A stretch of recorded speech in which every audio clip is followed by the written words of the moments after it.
사랑하는 새나 친구들 반갑습니다. 기래영 목사입니다. 삶의 작은 일에도 하나님을 닮기 원하는 친구들에게 하나님과의 더욱 특별한 만남이 있기를 축복합니다.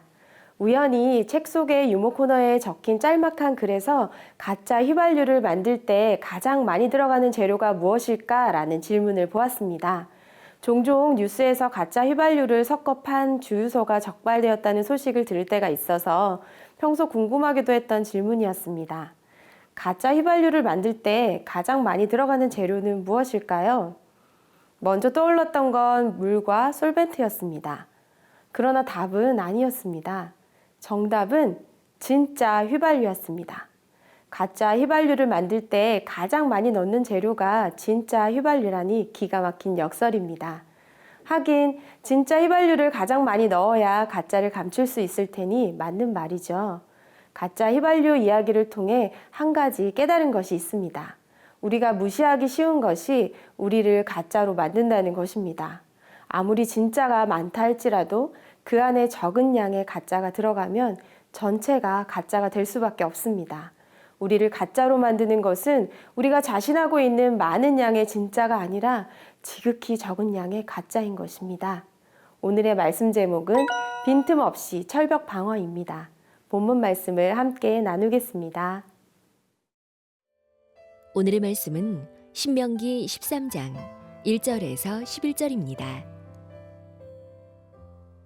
예언자나 꿈으로 예견하는 사람이 너희 가운데 나타나 내게 이적이나 기사를 보이고 또 그가 말한 이적이나 기사가 일어나 그가 네가 알지 못하는 다른 신들을 쫓아가서 그들을 섬기자고 해도 너는 그 예언자나 꿈 이야기를 하는 사람의 말에 귀 기울이지 말라. 그것은 너희 하나님 여호와께서 너희가 너희의 온 마음과 영혼으로 너희 하나님을 사랑하는지 알아보시려고 시험하시는 것이다. 너희는 너희 하나님을 따르며 그분을 경외하고 그분의 명령을 지키며 그분께 순종하고 또 너희는 그분을 섬기며 그분을 단단히 붙들라. 그 예언자나 꿈꾸는 사람은 죽임당해야 할 것이다. 너희를 이집트에서 이끌어내어 너희를 그 종살이하던 땅에서 구해내신 너희 하나님 여호와께 그가 반역을 선포했고 너희 하나님 여호와께서 내게 명령에 따르라고 하신 그 길에서 배반하게 하려고 했기 때문이다. 너희는 너희 가운데서 그 악한 것을 제거하라.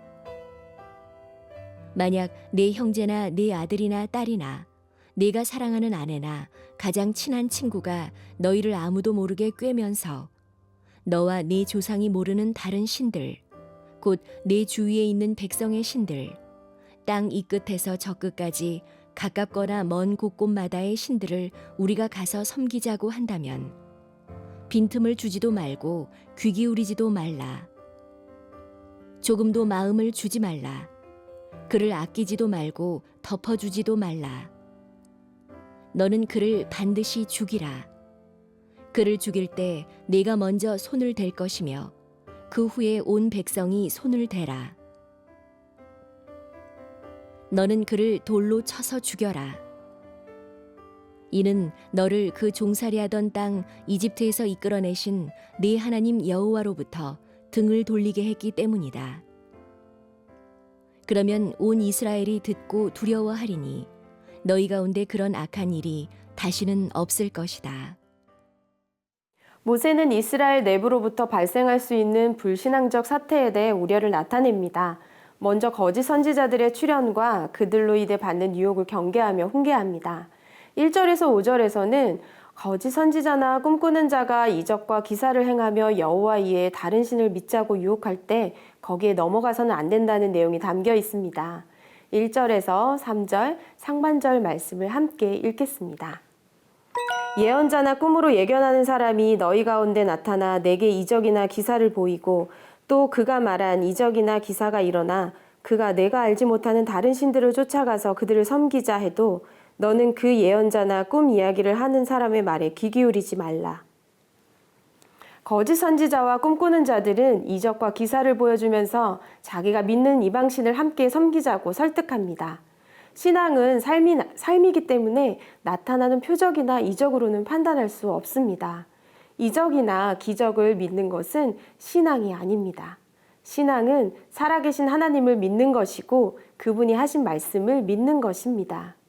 인간은 이적을 좋아하고 특별한 어떤 현상, 꿈이나 환상에 호기심이 가득하지만 그것이 진리가 될 수는 없습니다. 이러한 현상은 기독교 외 여러 종교에서도 볼 수 있습니다. 꿈이나 환상을 봄으로써 미래를 예견하고 적중하는 경우도 있습니다.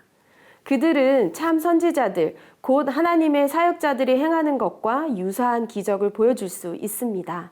그러나 이것들은 결국 하나님의 자녀들이 하나님께로부터 돌아서게 만듭니다.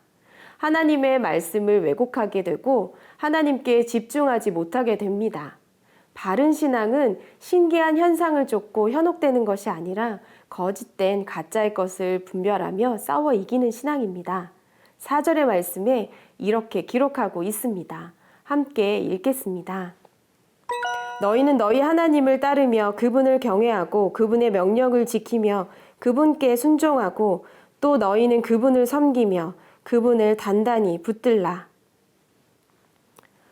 바른 신앙은 하나님의 말씀에 순종하고 그분을 의지하며 자신의 모든 것을 그분께 맡기는 것입니다. 우리는 우리에게 흥미롭다고 유익하다고 가짜가 들어오는 것을 용납해서는 안 됩니다. 적은 양의 가짜가 전체를 가짜로 만들지 않도록 마음을 다하고 뜻을 다하여 하나님을 사랑하며 말씀을 붙들기를 축복합니다. 우리의 삶의 기준은 현상과 그것에서 파생된 결과가 아니라 하나님의 말씀과 말씀대로 이루어질 것을 믿는 믿음입니다.